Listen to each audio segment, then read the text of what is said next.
हरियाणा में तीसरी बार भारतीय जनता पार्टी की सरकार बन गई है और साथियों अभी आने वाले वक्त में, आने वाले वर्षों में ये वही नीतियां जो केंद्र सरकार इनको बताएगी या इनका जो बॉस है कॉर्पोरेट हाउस वो इनको गाइड करेगा, उसी के अनुसार सरकारें काम करेंगी। हरियाणा सरकार भी कुछ ऐसा ही करेगी।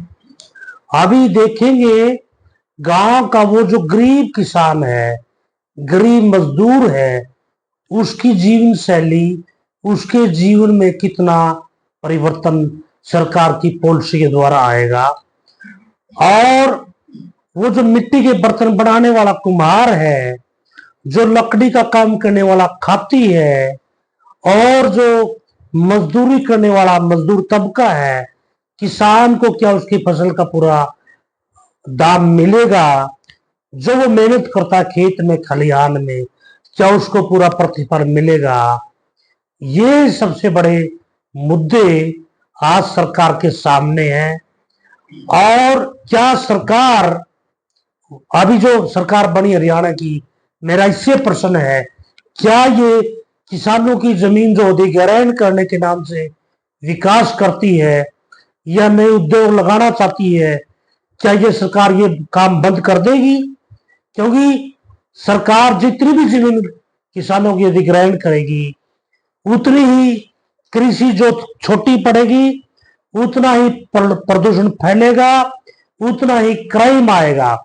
इसलिए कृषि जो नीति है या हरियाणा सरकार की जो उद्योगों की नीति है, वो जो किसानों की जमीन को औने पौने दाम पे लेकर के विकास का मॉडल खड़ा करना चाहती है, उसके जो दुष्परिणाम होंगे, तो ये इससे सजग रहने की भी जरूरत है किसानों को। और गांव का वो गरीब आदमी जो बहुत खुश है नई सरकार बनने से, जिन्होंने भरपूर समर्थन दिया है, जिन किसानों ने बीजेपी को बनाने में जिसका योगदान है, वो जरा तैयार रहे। आने वाली जो चुनौतियां हैं उनको वो किस कदर देखता है, और आने वाले वक्त में जो अपराध बढ़ेगा, जो पॉल्यूशन बढ़ेगा, जो तनाव बढ़ेगा, जो समस्याएं बढ़ेंगी, उसको हरियाणा सरकार किस तरीके से हल करेगी, ये सबसे बड़ी समस्याएं सरकार के सामने है।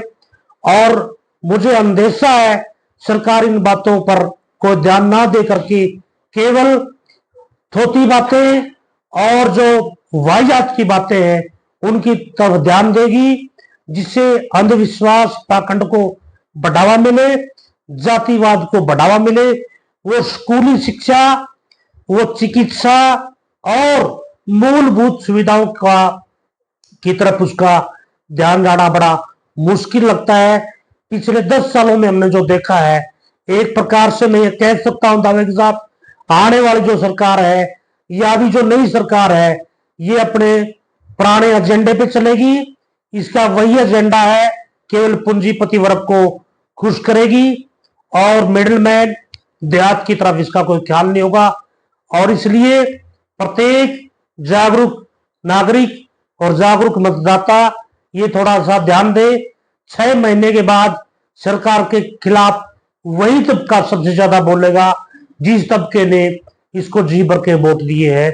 इसलिए सरकार से मैं ये कहना चाहता हूं और सरकार से मैं ये चेताना भी चाहता हूं वर्तमान सरकार से कि वो मूलभूत समस्याओं का समाधान करे और अपने कॉर्पोरेट हाउस जिसकी वो गुलामी करती है, उस गुलामी से वो दूर निकल करके जाति पाति का जहर ना फैलाए और जो जरूरत है लोगों को रोजी रोटी, एक अच्छा स्वास्थ्य की, उसकी तरफ वो ध्यान दे, रोजगार को बढ़ावा दे।